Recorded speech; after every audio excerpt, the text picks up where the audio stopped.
கண் மூடி திறக்கிறதுக்குள்ளே ஒரு சில விஷயங்கள்லாம் நடந்துடும். முக்கியமாக வந்து குழந்தைங்க விஷயத்தில் எவ்வளோ தான் கேர்ஃபுல்லாக இருந்தாலும் ஏதாவது ஒன்று பண்ணிடுவாங்க.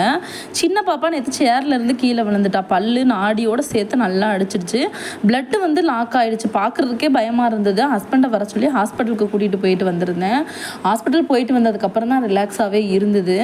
வந்துட்டு குளித்து ஃப்ரெஷ் ஆகிட்டு பூ விற்றுட்டு இருந்தாங்க. சரின்ட்டு பூ ஆசைப்பட்டு வாங்கியிருந்தேன். பூ பார்த்திங்க அப்படின்னா பெரிய அளவுக்கு இப்போல்லாம் இஷ்டப்படுறதில்ல, வைக்கிறதில்ல. கல்யாணத்துக்கு முன்னாடி பார்த்திங்கன்னா போட்டு பூ வச்சுட்டு இருந்தோம். நான் அதிகமாக வச்சுருக்கேன்னா நீ அதிகமாக வச்சுருக்கியான்னு பார்ப்போம்னு சொல்லிட்டு. இப்போல்லாம் வந்து அது இல்லை. நேற்று தான் ஆசைப்பட்டு வாங்கியிருந்தேன். டின்னருக்கு ஹஸ்பண்ட் இல்லை, நானும் பாப்பாவும் தான்றதுனால கொஞ்சமாக சிக்கன் இருந்தது. மோமோஸ் பண்ணிடலாம், ஹெல்த்தியாக பண்ணலான்னு சொல்லி கோதுமை மாவில் தான் மோமோஸ் பண்ணியிருந்தேன். நார்மலாக மைதா மாவில் பண்ணுறதை விட இது ரொம்பவே ஹெல்த்தி, ரொம்ப நல்லா வந்திருந்தது. நான் டின்னருக்கு இதையே சாப்பிட்டுக்கிட்டோம் 2 பேரும். சாப்பிட்டுக்கிட்டு முடிச்சதுக்கப்புறமா வாங்கி வச்சுருந்த பூவை கட்டுறதுக்கு ஆரம்பிச்சிட்டேன். பூவெல்லாம் கட்டி முடிச்சதுக்கப்புறமா தூங்க போயாச்சு. இன்னொரு அழகான வீடியோவில் பார்க்கலாம். பாய்.